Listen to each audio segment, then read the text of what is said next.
Assalamualaikum warahmatullahi wabarakatuh. Alhamdulillah nahmaduhu wa nasta'inuhu wa nastaghfiruh. Ya, teman-teman, sebelum konten kita mulai, tidak bosan-bosannya kita mengingatkan untuk selalu bersyukur kepada Allah Subhanahu wa taala dan untuk selalu beristighfar. Kami kandang Skarmindo Farm dengan kapasitas 4.000 ekor. Tapi jangan salah, mungkin teman-teman bayangkannya kandangnya yang mewah atau mungkin luar biasa. Tapi enggak, kami berawal dari 40 ekor, kemudian berkembang, berpindah karena dikomplain, kemudian karena ada kekurangan, kami berkembang yang mulai dari kandang bambu, kemudian galvalum juga pernah, kemudian terkoleksi juga pernah. Semuanya insya Allah ada dokumentasi, yang intinya adalah tidak seperti yang dibayangkan teman-teman. Mungkin tidak sekokoh yang dibayangkan, tapi nanti bisa kita share pengalaman, banyak kekurangan dan kelebihan dari masing-masing bahan, sehingga nanti teman-teman kalau ingin segera memulai beternak bisa mengaplikasikannya. Boleh pakai bambu, boleh pakai kayu yang ada. Nanti bisa dilihat ke dalam.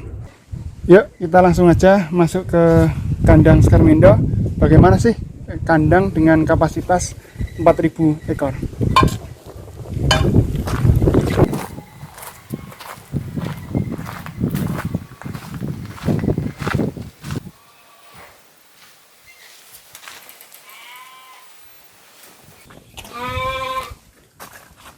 Ya, sebelum masuk kandang, ini kita perkenalkan tempat produksi pakan kami. Ada mixer untuk membuat cornflake feed, kemudian untuk hammer mill untuk memecahkan bahan baku yang keras. Kenapa kami memperkenalkan produksi pakan ini? Sekali lagi, penting untuk diperhatikan sama teman-teman yang memulai beternak, mempersiapkan pakan terlebih dahulu.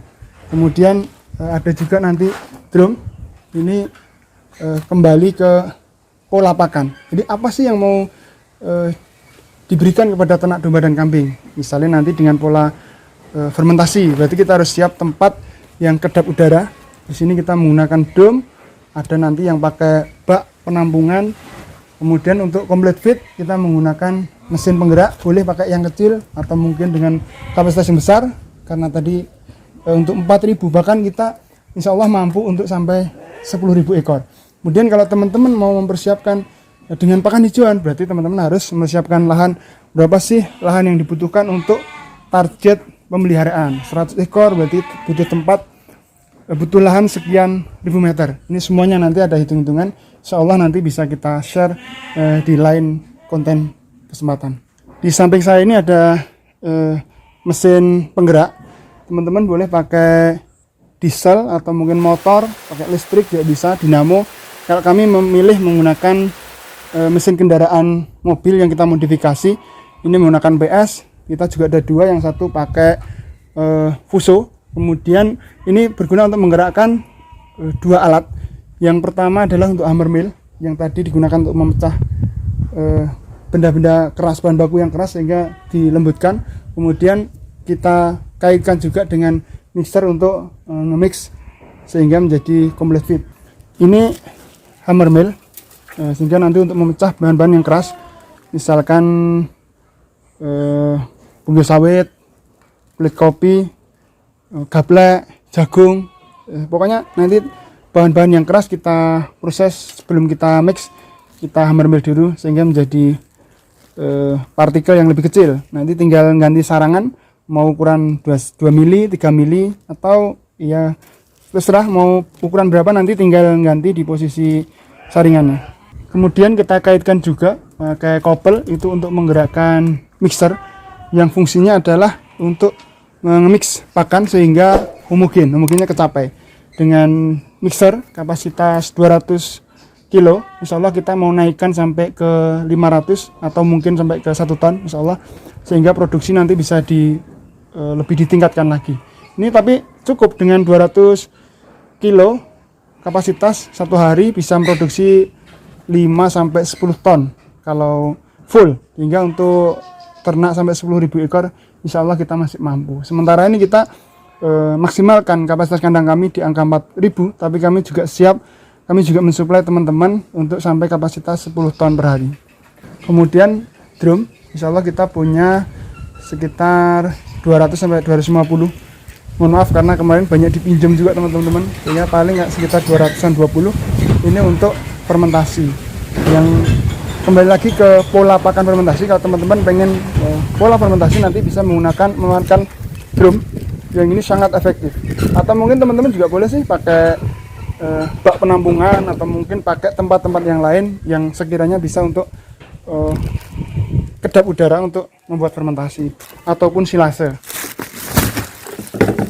Ini kita menggunakan fermentasi juga. Ini buat contoh teman-teman.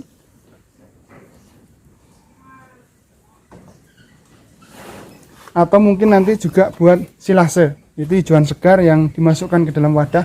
Boleh pakai karung dengan inner, tapi kami tidak recommended. Kenapa? Karena nanti ada titik lubang, itu kelemahan.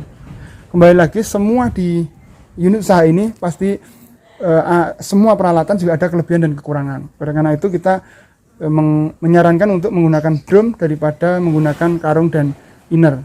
Oke, ini tadi bagian depan, tadi diproduksi pakan. Kemudian kita akan masuk. Oh ya, sebelum masuk, ini yang mungkin aneh daripada kandang lain, kami mencoba memodifikasi kemarin. Ini pertama karena adanya insiden di Lebaran, karena rata-rata teman-teman pada pulang tenaga, jadi sehingga tinggal 1-2 orang tenaga. Kemudian saya berinisiatif untuk membuat rel yang fungsinya apa? Ini untuk membawa pakan ke dalam kandang dari depan ke belakang, sehingga efektivitas kerjanya lumayan mendukung. Dengan rel ini satu orang tenaga mampu untuk sampai 2.000 sampai 3.000 ekor. Nah, tentunya dengan rel ini, sehingga satu tenaga itu bisa sekali jalan bisa memuat 2 sampai 3 kintal, sehingga kerjanya lebih cepat, lebih efektif dan lebih efisien.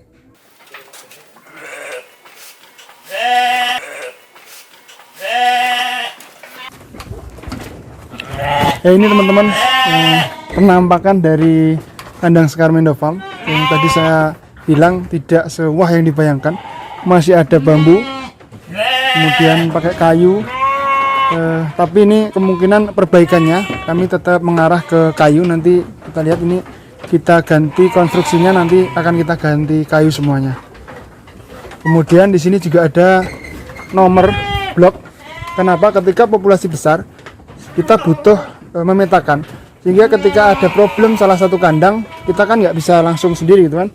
Misal ada dokter hewan atau apa, kita bisa bilang di blok berapa yang terjadi problem. Misal ada yang sakit, ada yang kecepit, atau mungkin yang perlu diperbaiki. Nah, ini fungsinya nomor. Kemudian ukurannya kami yang seperti yang kami utarakan di depan, 1 meter kali 110 cm, 1,1 kali 1,1 cukup untuk sekitar 100 kg berat badan. Nah, ini isi 5, berarti ini berat sekitar di bawah 20 kg.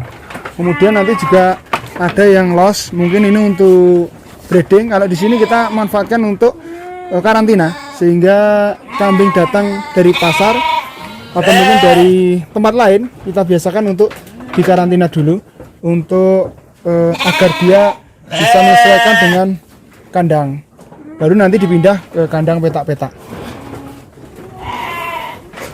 Kemudian tempat minum ini yang awalnya dulu menggunakan jerigen dibelah pernah.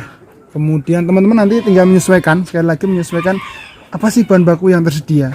Kemudian ada yang pakai talang kotak, ada yang pakai ember, kemudian dikasih besi, dilas gitu kan, bulat, kasih ember dalamnya, atau mungkin bak. Nah, pilihan kita akhir-akhir ini kita menggunakan talang setengah galon, kalau nggak salah berapa dim ini ya, 4 dim mungkin. Kita tapi beli yang sudah dibelah. Sebenarnya nanti kalau nggak ada ya beli yang besar 4 dim atau berapa 6 dim dibelah. Kemudian tempat makan kita menggunakan karpet yang kita kaitkan di kayu. Ini nanti juga desainnya terserah teman-teman. Ada yang juga pakai peralon 12 dim juga bisa, atau mungkin pakai papan di setting, yang penting nyaman. Jadi ukuran ini sekiranya domba kambing itu nyaman. Nanti kalau teman-teman pengen ukurannya berapa sih di konten berikutnya, atau secara mudahnya bagaimana mengkondisikan tempat pakan dan tempat minum itu nyaman. Ada yang berpendapat bahwasanya kambing nanti meramban sehingga tempat pakan dan minum lebih tinggi. Kemudian domba grazing, merumput sehingga dia merunduk ke bawah. Itu nanti pendapatnya berbeda-beda. Tapi bagi kami adalah bagaimana sih domba dan kambing itu merasa nyaman sehingga dia betah, nyaman, otomatis gemuk, insya Allah gitu. Kemudian untuk kenyamanan juga, cara mengalirkan air adalah kita berikan di kanan atau kiri, kemudian di ujung kita kasih pembuangan sehingga lebih praktis dan nyaman.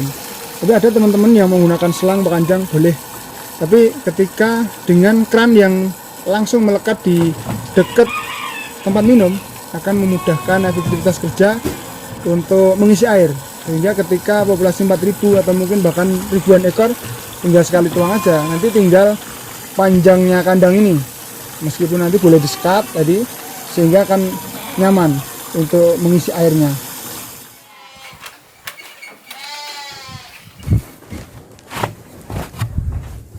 Ya, ini teman-teman konstruksi di bawah kandang.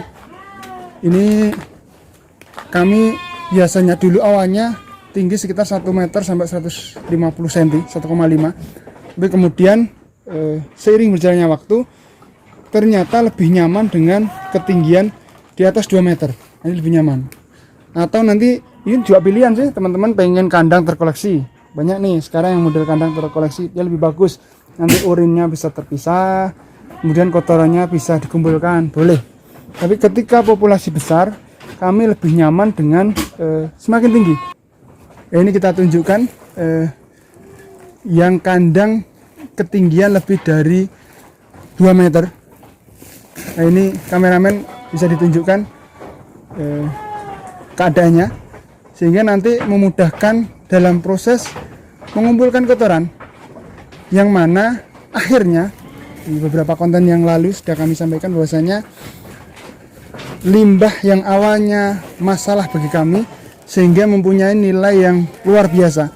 Kami bisa memproduksi per bulan lebih dari 1.000, yang insya Allah nanti di lain konten akan kami bedah bagaimana sih mengolah srindel tadi menjadi pupuk yang sangat luar biasa. Ternyata kelebihannya kotoran kambing itu, yang ini besar sekali nilainya. Nanti insya Allah akan kita bedah di konten-konten yang lain.